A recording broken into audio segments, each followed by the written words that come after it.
Guys, what are we going to look at this morning? Well, I decided that I was going to do a 5 knives fast, and this is going to be 5 fast tactical folders. But this isn't technically a folder, but I'm saying it anyway because this is one of them, and you guys know what time it is. Turn down the volume because here comes a little bit of music because we're going to turn this around and take a look at it from above.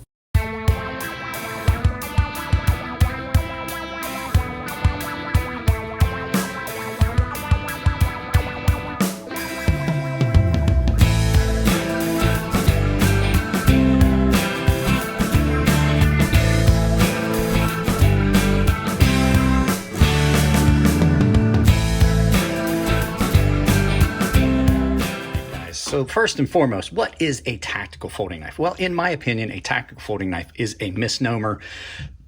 Most of the knives that people look at and think of are tactical are just things that have an aggressive look, typically a thinner blade profile, thicker blade stock, piercing tip, things like that, in a format that resembles something that would be a fighting knife style knife. So I've picked out 5 knives that are not necessarily listed as tactical knives, but in my opinion, meet that criteria of what would be considered a tactical everyday carry pocket knife, folding knife, however you want to look at it. I don't know yet. I think I'm going to reshoot the intro and everything. I think I'm going to do it as tactical folding knives. But yeah, so I do know that before we get into it, this is not technically a folding knife, but it still kind of falls into that criteria. So let's go ahead and get the rest of these out of the way. And I'm going to pick one to start. It's probably going to be this Bob Terzuola. I mean, you got to start with the Godfather, right? So let's go ahead and get these other knives out of the way and take a look at this. So this first knife is the Bob Terzuola Massdrop CTF, and it was compact tactical folder. This is a small version of some knives. It's like a conglomeration of some knives that Bob made. What have you got here? Well, it is a liner lock that is done with a really nice thumb stud, typical of Bob's knives. You got this beautiful thumb disc, I should say, not a thumb stud. And this knife is also a flipper. So you've got a nice flipper tab. You've got a nice slender profile that does meet that kind of spear point, drop point, piercing tip, kind of thicker, a little bit more aggressive stylings on it. Really nice pocket clip. Now, this knife is a great knife, but one of the things that goes along with all of these, you're going to see typically really a lot thicker behind the edge. There is one exception to that. Typically thicker behind the edge, really aggressive forward-leaning stance on some of these, and you just wind up with some stylings that make it, I call them tactical, not actually tactical. Yeah, Bob's logo. Now, this did not come in this color configuration. I actually did this ceramic coating on this. So this is a very nice showing of a production version of one of Bob's knives. Flipping action on it is really good. You've got liners on this, makes it nice and light. The liner lock on this is really strong, really comfortable pocket clip, easy deployment. You can slow roll that. That's one of the things I like about this knife. I can thumb flip it. I can slow roll this knife, and I can also flip it if I choose. So there's a lot of different options with this that you're not going to get in some other knives. You also, if you really want to know, you can get in on it and use that fuller as a flipper aperture. But yeah, this is one of those knives that it really, is it a tactical knife? I wouldn't consider it a tactical knife. I don't consider any of these tactical knives. My idea of a tactical knife is a fixed blade. Now, this is not necessarily considered a tactical knife, but I think it's more tactical than the others because it's much more reliable, much more stable. So let's just get that out of the way. But this is a good little knife, S35VN. These came out a while back. I remember when Elliot and Bob were sitting down to help figure out the CAD file for this. Nice knife, really attractive, lots of fun, and it is a very good representation of Bob's aesthetic and things like that. So if you're looking for an actual tactical knife, I would say that this is not one, but it very, very well represents Bob's designs because it is one of Bob's design, and it's just an all-around attractive knife. I do like it a lot. It's a fun little knife to carry. Is it tactical? I wouldn't. Like, tactical for me would be something I would trust my life to. I don't know if I would trust my life to a folding knife half the time. So, you know, just depends. But there you go. There's your first one, the Terzuola CTF Massdrop released by Massdrop, designed by Bob Terzuola. This next one is another one that a lot of people wouldn't really consider falling into that tactical knife realm, but it kind of is. A lot of the tactical knives, the tactical folding knives you're going to see are basically, it's a small package of full-sized EDC with a slender profile, more of a piercing style blade than a slicing style blade. And this Benchmade 940 absolutely falls into that. Hang on a second, guys. We got planes coming over. Like I was saying, guys, this definitely falls into that realm of something that is that more aggressive, looks something more like something of a fighting knife, piercing knife, more for stabbing, things like that. And they all have that same profile, aggressive look and things like that. Now, I will tell you, I love this knife a lot. Is it as useful as a lot of my other knives? No, it absolutely is not. It kind of meets that criteria. It's kind of thick, doesn't have a lot of taper, really, really super robust tip. And that's kind of those things that fall into this tactical category. But this Benchmade 940 is a great little knife, not so much in its function, but just the look of its design, the cleanness of its design. And I've always loved this knife. You do wind up with a full-sized EDC knife, but this is, like I said, this is more along the lines of that. I'm going to pull this out of my pocket. I have a reliable, quiet deployment method. Which is something that, like, you know, that's something that you get from the spy novels. Like, he pulls the knife out and it silently deploys and he can use it to dispatch his enemies. This is definitely something to fall in this category. This one, I have put an S90V blade in. I took the green off, replaced it with a black ceramic finish, and I got rid of the purple on the backspacer. I wanted this to look like my knife, much more tactical, but this is a comfortable knife in hand. It's not something you're going to do a lot of heavy cutting with because it is relatively thin and it just doesn't feel good to do a lot of bearing down on. The S90V blade in this absolutely is great. Like I said, I replaced the S30V blade. It's in my little case over here. It's got the access lock, which is I'm not going to lie, it's a really reliable lock, and it is one of the safer locks. And let me tell you why.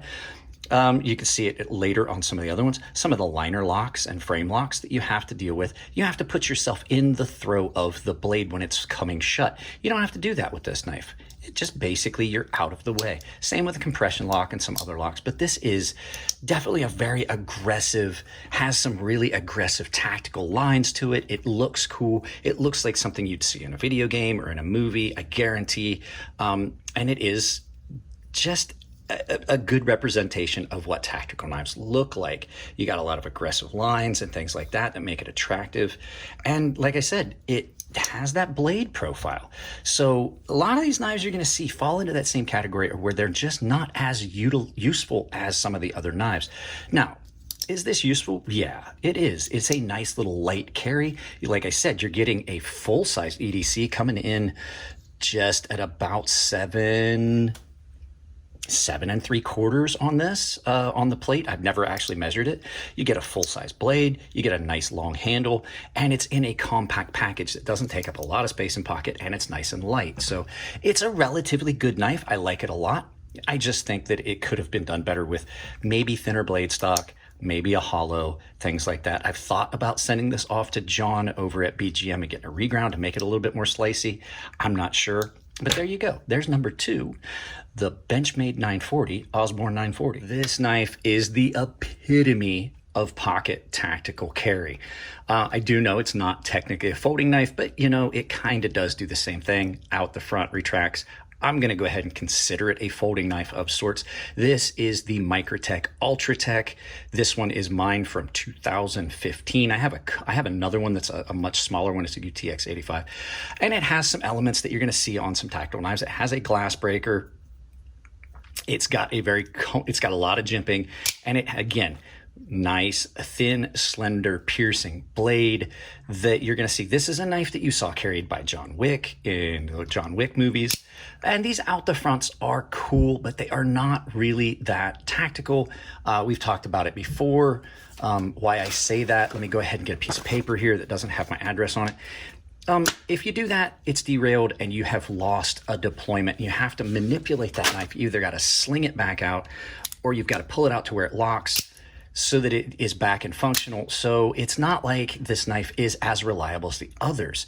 This knife is very easy to make fail. If you don't keep it clean, it's going to fail and things like that. But it is attractive, it is aggressive, and I'm not going to lie, the fun factor on these is through the roof. That's why I have a couple of them. Autos are fun. They are a lot of fun.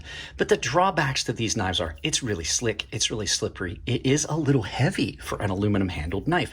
There's mechanics in here that are definitely prone to failure if you don't maintain it.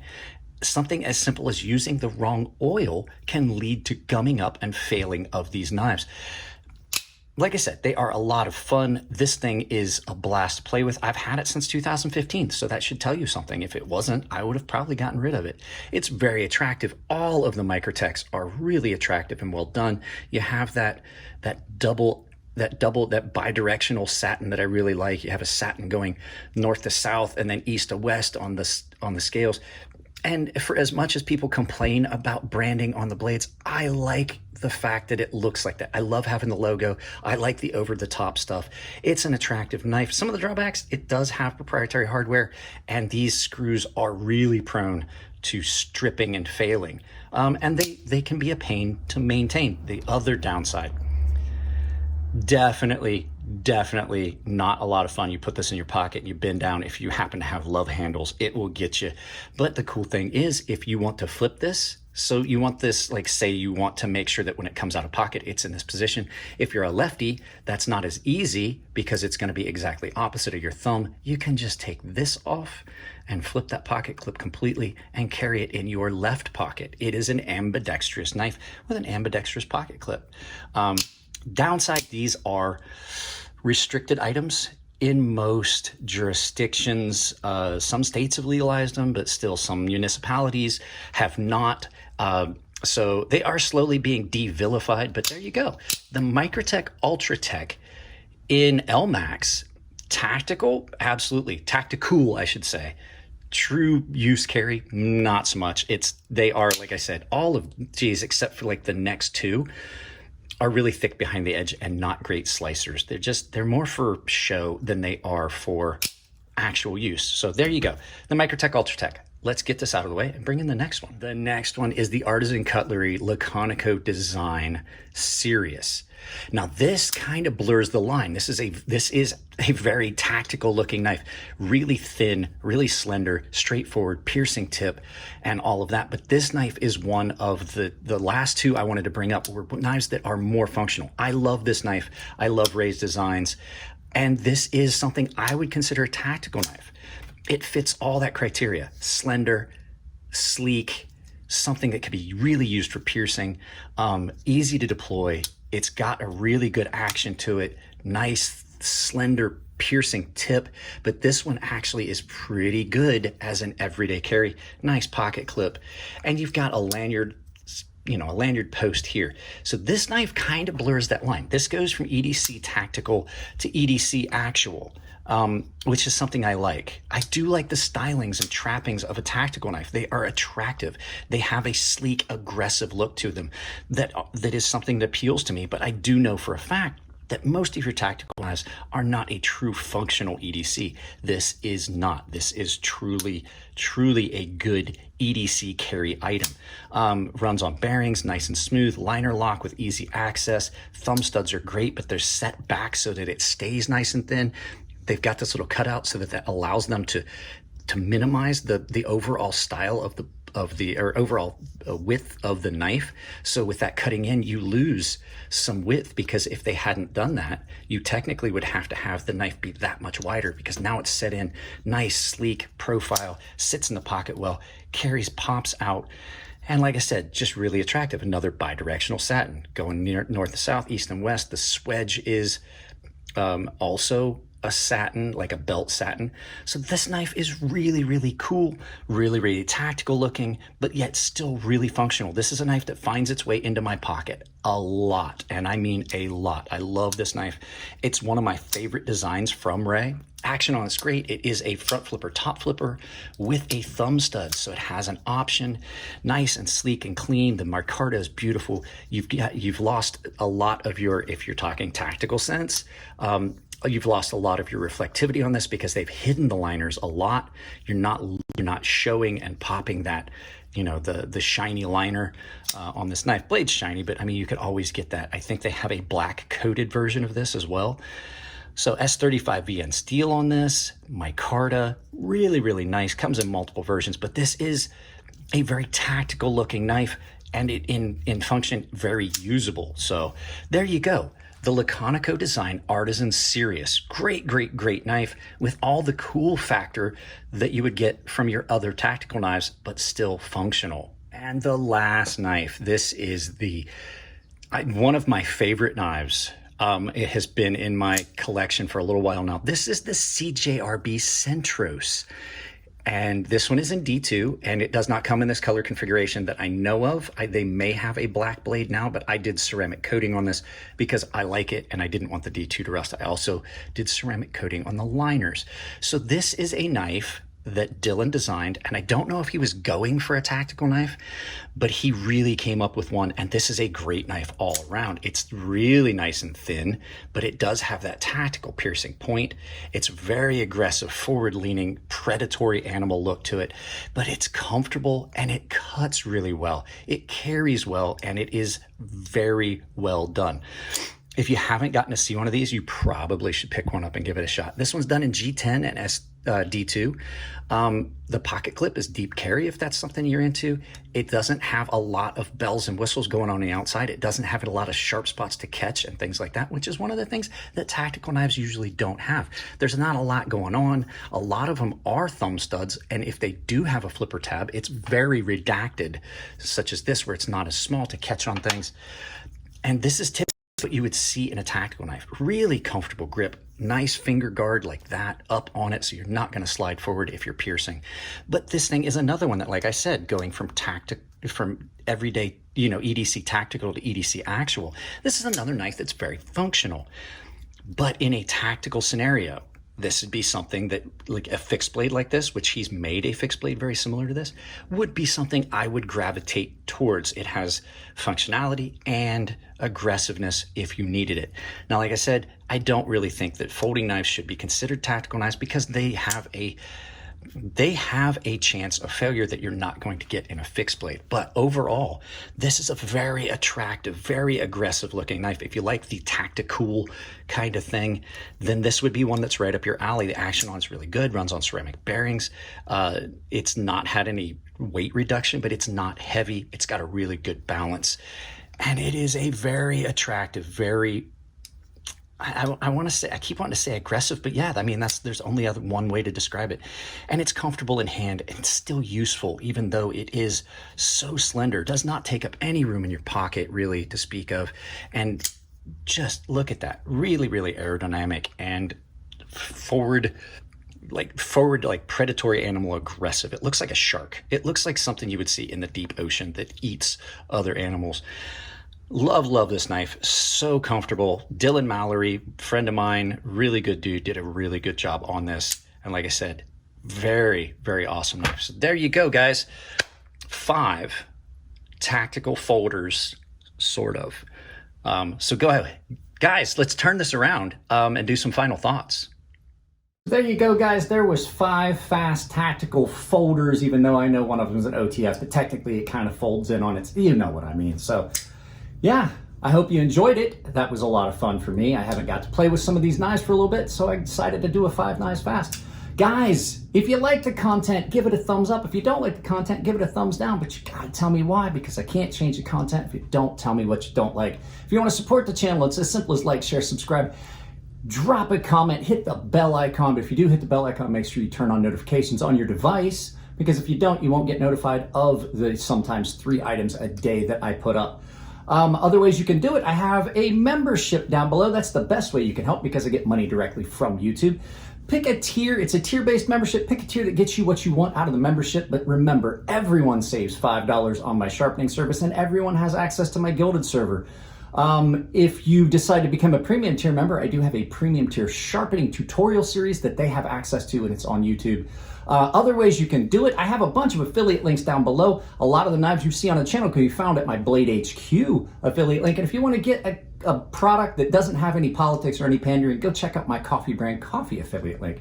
Other ways, the last way you can do it, I have a merchandise store where you can pick up my shirts.